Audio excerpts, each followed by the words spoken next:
I'm Natish Basono, standing in front of what's left of the Trinity Baptist Church here in Burlington. This after a fire broke out.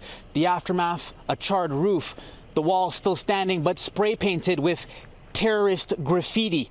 Now, we spoke to the pastor of this church. He's still trying to cope with the situation.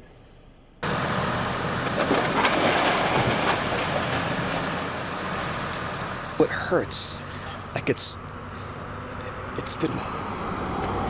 been difficult. It's tragic news Pastor Carl Mueller never thought he'd have to give. The Trinity Baptist Church on Appleby Line, the place he and so many others worship at, ravaged by a fire.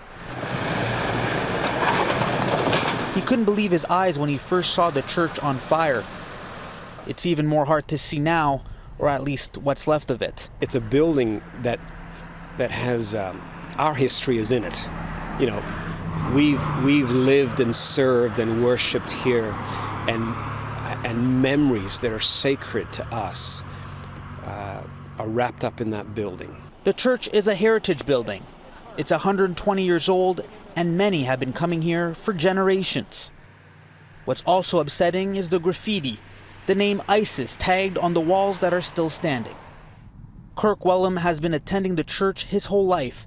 He grew up here and is praying things like books and tapes still remain intact. He can't understand why this would happen here, of all places. Well, the church was, has always been a place where the gospel's been preached, the good news, and it's sad to see that someone has, written what they have on the walls. I don't know if that's, an attempt to just divert attention to themselves or whether they're trying to put blame on somebody else. I have no idea. I don't know why, anyone would want to destroy the building.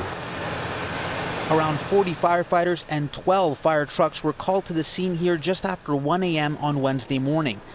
This rural area does not have a fire hydrant, which meant it was very difficult for firefighters who had to transport the water. Halton police are still investigating what they call a suspicious fire.